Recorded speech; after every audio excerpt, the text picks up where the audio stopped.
tormentas solares, qué son y cómo nos pueden afectar a nosotros en el planeta Tierra.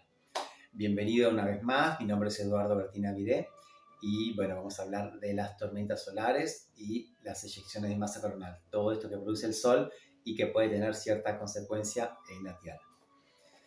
Bueno, primero que nada sabemos que el Sol produce la energía mediante fusión nuclear y emite radiación electromagnética. En su gran mayoría es luz visible, pero también emite otras partículas. El Sol como tal es una esfera gaseosa y tiene una rotación diferencial. ¿Qué quiere decir? Que en toda su rotación la Tierra, cualquier punto de la Tierra da una vuelta en 24 horas. Sin embargo, el Sol, al ser completamente gaseoso, hay partes en el ecuador que giran más rápido que en lo que serían los polos. Demoran distinta cantidad de días. Esto lo que produce es que el campo magnético, las líneas de campo magnético, que es como un imán, se terminan como enroscando. ¿Por qué? Porque si en el ecuador gira más rápido y los polos giran más despacio, estas líneas se empiezan a enroscar y a enredar. Entonces, ¿qué ocurre? Que algunas de estas líneas en todo ese enredo interno que hay sobresalen por la superficie y eso se llaman protuberancias. Y esas son miles y miles de kilómetros, mucho más grande que la Tierra.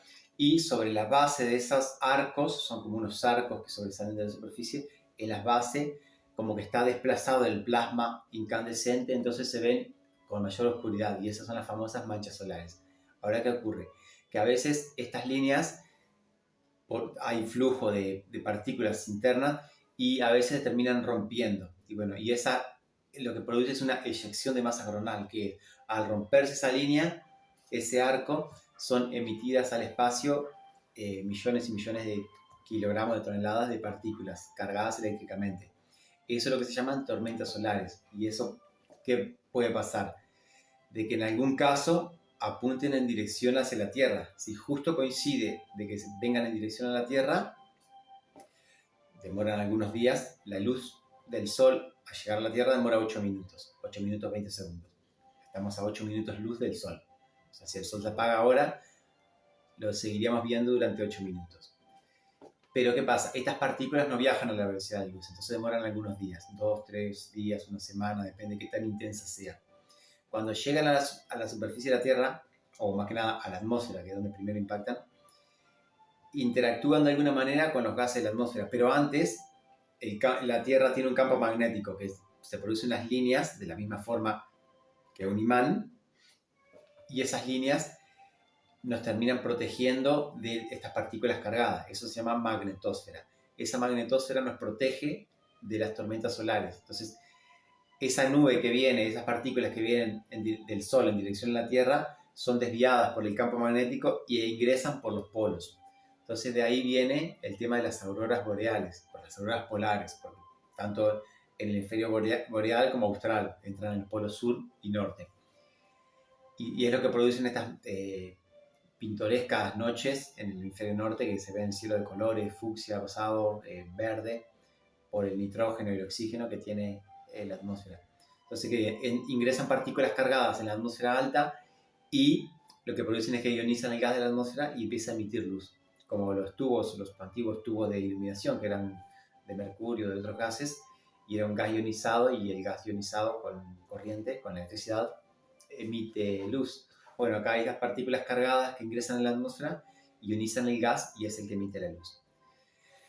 ¿Qué ocurre o qué efecto puede tener? Bueno, el tema de las telecomunicaciones, por ejemplo, porque si son partículas cargadas terminan afectando a las telecomunicaciones, a los satélites, y si las partículas, si es muy intensa la tormenta solar, pueden llegar no solo en los polos, sino a latitudes más bajas e ingresar más bajo en la atmósfera. Entonces, esto también tiene efectos. Hay ejemplos, ahora estoy recordándolo, ejemplos de el telégrafo en el siglo XIX, 1800, en el cableado del telégrafo, que llegaban a saltar chispas. O sea, se cargaban de tal manera que empezaban a saltar chispas en las instalaciones. Y después han escuchado hablar del gran apagón.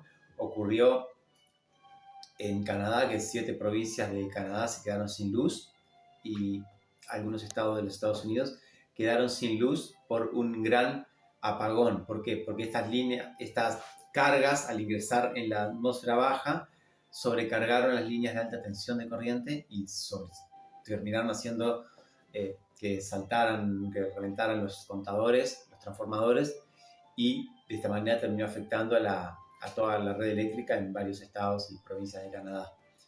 Esta es una de las consecuencias principales que puede tener, además de radiación, pero bueno, son pocos días, pero en el caso de las telecomunicaciones o el tema de las líneas de alta tensión, sí que puede generar bastante problema de que hayan algunas horas o algunos días sin comunicación, ya sea de corriente o telecomunicaciones en sí.